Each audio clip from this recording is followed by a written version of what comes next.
How we doing? All right. Did you guys last on the East Coast? Have to wait here till 12 for this? Well, needless to say, we're incredibly excited with our day today. I think it was incredibly productive. Starting off with Drake Jackson, a guy we've had a lot of love throughout the process with.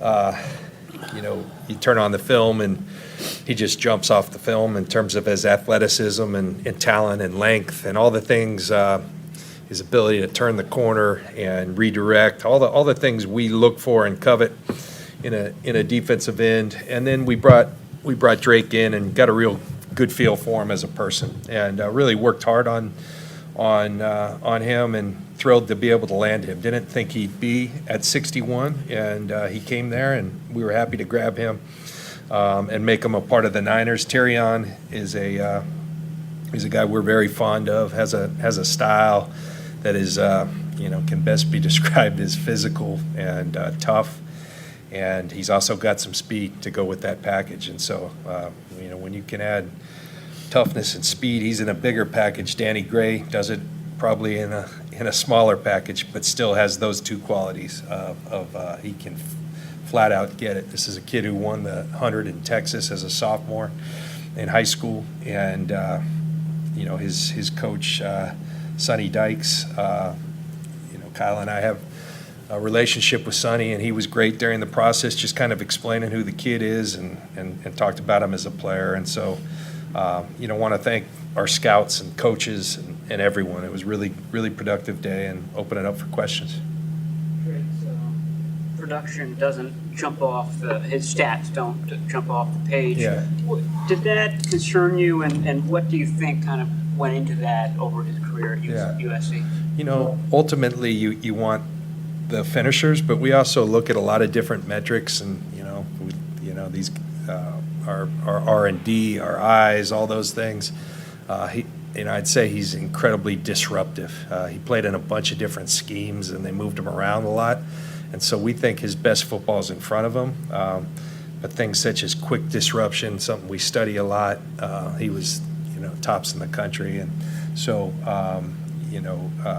we like the film. We think, as I mentioned, his best stuff's in front of him. John, you mentioned the other day that you probably wouldn't be doing too much moving around, at least as far as the first round goes. Were there things tonight, opportunities that you considered, or were you just kind of content to sit back and wait? Kyle and I, we sat on our hands, and it was just miserable. We're not used to sitting back and waiting, and it was tough. But I'm glad we did, because it allowed us to make these 3 picks today. It was a long wait to 61, but glad we did it. Glad we had that patience. The 2 picks in the 3rd round, were those in any way kind of designed to take some of the load off of Deebo? I think they both can, but I mean, we thought we needed another running back. Definitely thought we would have loved to add a speed receiver. There's lots of ways the draft could have gone, but right there, those picks in the 3rd round, we definitely thought they were the best things for our team. How would you characterize the situation with Deebo? I haven't had a chance to ask you about it. Were you surprised by the trade request, and did you consider doing it? Yeah, I was real surprised. I think John spoke a lot on that last week, I think, and I feel pretty much the same. We were surprised, but also once it does happen, you know this business, so it can't surprise you too much. But yeah, we were disappointed a little bit, but it's part of this business, and I mean, you'll consider anything.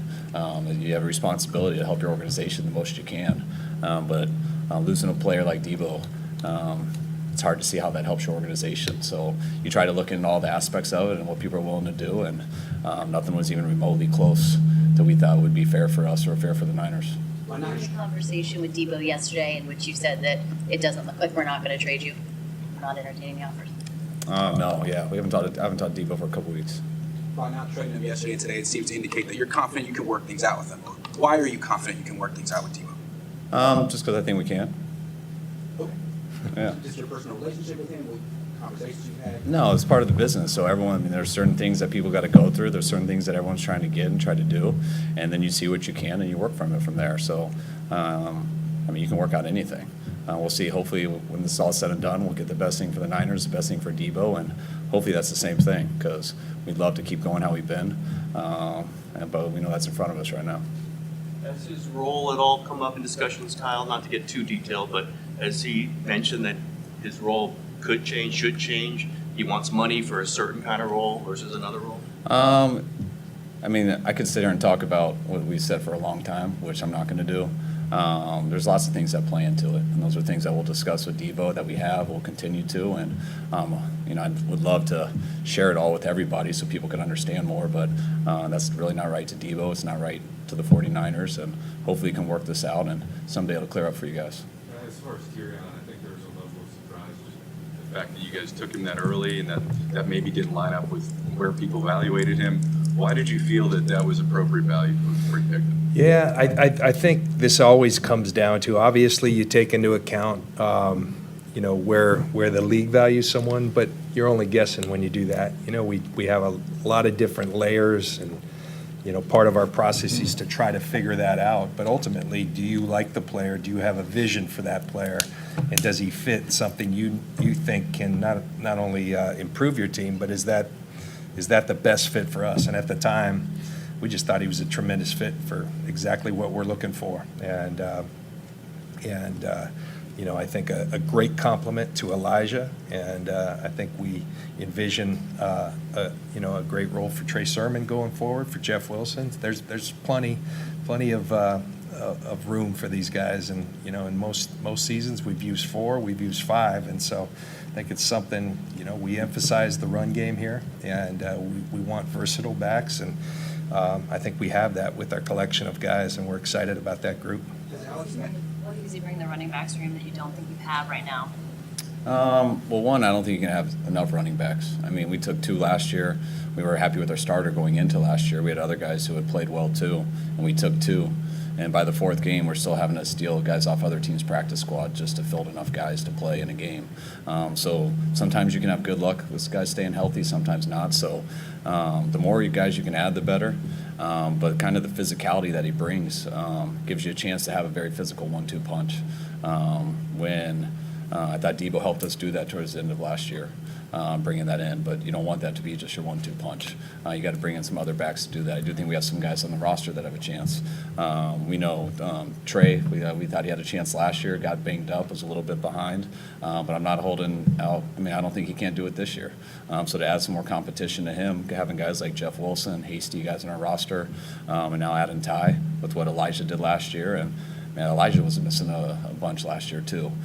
So, we're a running team. We like to run the ball, and anytime you have a chance to get a good back, if that is what's best for your team compared to all the other positions, I don't think you can ever go wrong with the back, because just look at how not only us but everybody, you play with a lot of them. Has Alex Mack made his final decision on whether he's playing this year? I don't think a final decision. We've been in contact with Alex and had another discussion with him in the last couple of days, and so, I would still describe that as fluid, and but I think we've collected all the information we needed to collect coming into this draft. So many receivers were flying off the board. Were you anxious about being able to land one that you really liked on day 2? Not really. I mean, we feel pretty good about our receivers. We just felt good about the skill set that Danny had. I mean, we felt good about our 3 receivers last year. We were able to add Ray, who we think can help us a lot this year, not just as a returner, but also part of the group. And we got some guys that you guys don't know about that are good players that have bounced around this league that add some depth for training camp. So this wasn't at all a position we had to go do. But when you look at there in the 3rd round, you look at the speed asset this kid has that brings something different than the rest of our guys. That's something. It's one of the reasons it was important for us to have Travis Benjamin last year. He was our main speed guy. That he didn't get a lot of balls or anything, but he did things to help coverages out. And if we could find a guy like that at the right spot, we thought it was good to add him. It seems that Drake Jackson's weight has fluctuated. He played the last couple of years in the 240s, but he told us that he'd rather be at 265. I think he's around there right now. Where do you envision him playing for you? How do you feel that he fits into the particular edge rushing role that you want? Kyle and our philosophies, like on a lot of things, we match up, and it's something I went through in my career. And I think ultimately what you want to do, you want to be as light as you can be without losing your power. And so that's what we talk to all our players. That's what we encourage our health and performance staff to help these guys find. And Drake, that's one thing that sometimes you have concern of when a guy has been up and down with weights. But once you kind of get his story, he was only doing what the coaches at that time were asking of him. You know, they moved him to linebacker last year. Coordinator was a linebacker coach, and he wanted him as a backer. He wanted him in the 240s. There's some other things. He got sick, lost another 20 pounds, so he wasn't exceptionally light. His freshman year, where he probably played his best ball, he was approaching 270. You know, but we talk a lot to people about where do you feel best, because I think ultimately the athlete knows their body better than anybody, and we've got all kinds of resources that can help fine-tune that. But you know, he's an interesting dude in that he looks good at 240. He also looks good at 260. He's broad enough, he's long enough that he can carry a lot and carry it well. Now, how much input does Chris Kacerek have in that process? How much does he get to work with him when he visits? He sits about 2 inches from him and screams in his face the whole time. So Eventually that's he how goes- those dinners go. Eventually, we got to send someone to save the kid. Did Bobby Turner have any input on the running back, or did you give him the year off? We gave him the year off by his request. He doesn't want us messing with him right now. He's enjoying his rehab and bugging his wife. But no, Bobby's doing good. Those number 2 pencils got to rest. Yeah. You and John have talked both effectively about team chemistry, about locker room, when you believe in each other, have each other's backs. That matters on the field. When you have a prominent player saying he wants out, does part of you say, okay, go? Like, we don't need that. I mean, yeah, you can. I mean, we have a great relationship with Deebo. I haven't seen him a lot since the season ended. I think it's a little bit easier when you're dealing with people without screens and phones in front of you, and what you guys read wherever it is. And most of the world's like that, and I know my kids are. But I try not to get too caught up in it. You know somebody, they know you, and when there comes a time where when it settles down, hopefully it'll settle down more after this draft, and things get somewhat easier. But, I mean, this isn't someone that we just met. We've been here with him for 3 years. I think we know him pretty well. He knows us pretty well. And, yeah, things haven't been the best over the last couple months through outside perception. But I see that happen a lot in this league, especially in contract situations. So you try not to overreact one way or the other on it. You try to be patient with it, because emotions can get high with people, especially when you care about people and a lot's on the side. I mean, a lot's riding on it. But that's what you got to make sure you don't react to. And you got to make sure when it's all said and done, first and foremost, you do what's right for the organization. And then second of all, you try to get a win-win for both sides. Do you have Any offers that was even close to considering? Not even close. So you have no doubt that the relationship can be salvaged? I mean, I would hope so, but, I mean, I don't know what other better ways I can say it than what I just did. You see A.J. Brown go last night to Philly, and he gets his contract. Does that give you maybe more hope? Does it help you at all in terms of just kind of finding that parameter for what Deebo? I think all these situations are unique, and you're obviously aware of what's going on around the league, but we were focused on our situation, and we tried to do what was right there, and we believe we did, and we believe that we can find a way through this, and that we'll all be good. So we're encouraged about that.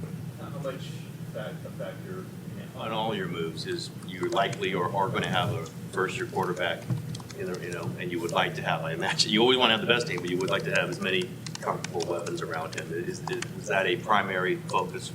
In this draft? this draft and other moves?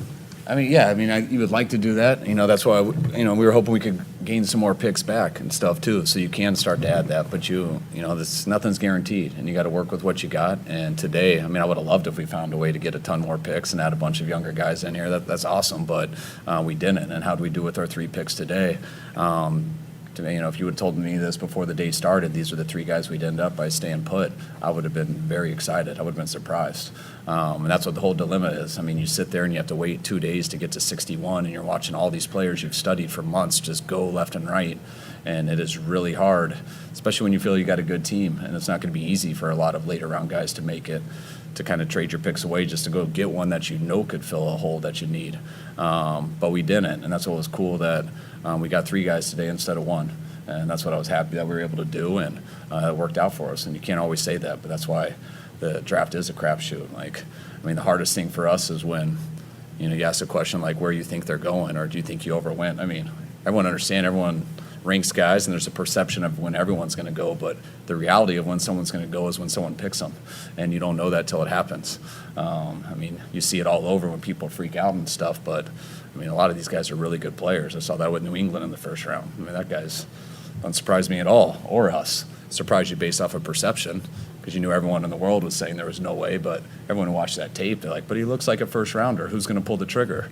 And you never know when that one person is, because you're hoping the other 32 teams are saying, no, we've all read this. He's not going till the third round. Well, that's why someone takes him in the second round, because he looks like a second rounder, or he looks like a first rounder, and we all try to figure that out too. But it only takes one team, and that's why you don't want to mess around and be too cute with that. You talked about hoping to add more picks. Obviously, trading Jimmy would be the easiest way to do that. Do you feel like you're any closer resolving that situation? No, I mean, we've said all along it's going to take the right deal to get us to move him, and he's part of our team right now, and so we're excited about that. We look at the totality of that position, and we feel really good about it right now. We're extremely excited about Trey, excited about Jimmy, and Nate Sudfeld.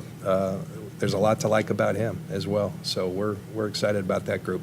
What was yesterday like for you? Was it less stressful? Was it more stressful? Was it a lot of, as you said, just sitting on your hands? What was that Yeah, like? so yesterday we kind of knew what the deal was. Today was probably harder. We're just waiting for 61, and I think we've talked a lot about it since we've been here. Our defensive line is very much at the forefront of this team. We've got a philosophy. That's the great equalizer in today's defensive football. And we had kind of zeroed in on just a couple of pass rushers that we felt were difference makers. Otherwise, we were going to turn to other needs, and Drake happened to be one of those. And so we really held out hope that he could last till 61. We didn't think he would. We were tempted many times to move up, and we sat back instead. And I'm glad we did, because it allowed us to take these other two. We likely would have had to given away one of those picks, and instead we got all three. So that's nice. Brandon, last one. It appears you might have some uncertainty on your interior offensive line, but is today a reflection that you're not really stressed out about that spot? I don't think stressed out. I think we understand where we're at there, and we've got a plan to deal with that, and there's still a bunch of picks left. I think I'd leave it as that.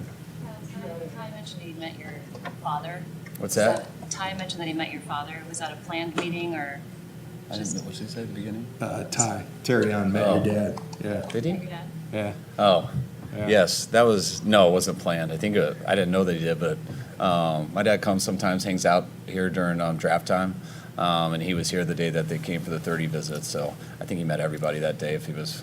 It's pretty incredible, because Mike typically doesn't come out of his little office up there. Yeah. He stays in there for 13 hours at a time, and we have to go in there to talk to him. So that's pretty cool that Ty got a chance to meet him. I appreciate it, guys. Thanks, Brandon. Say that tomorrow.